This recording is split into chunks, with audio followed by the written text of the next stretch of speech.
今日も聞こえるかしら、全国のサスケくんたち。私よ、オロチマルよ、こんにちは。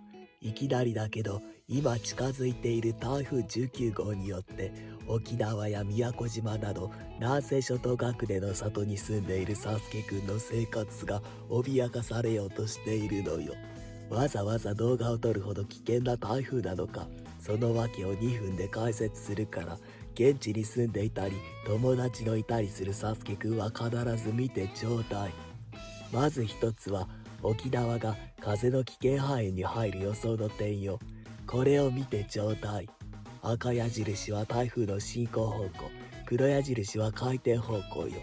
台風の右側半分は矢印の向きが同じよね。だからこの右側の危険範囲に入る地域で、特に中心付近は暴風が吹き荒れやすいのよ。ちょうど断層が口寄せのバクで風筒の威力を高めたわよね。あれは吸い込む向きと風筒の向きが一致して強化されたけれど、まさにあれに似た原理ということ。そしてもう一つ、海面水温の高さも危険ね。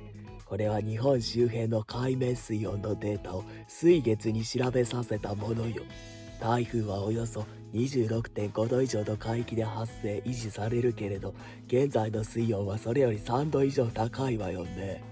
たった3度と思うかもしれないけれど、39度のシャワーと42度のシャワーじゃまるで違うでしょ。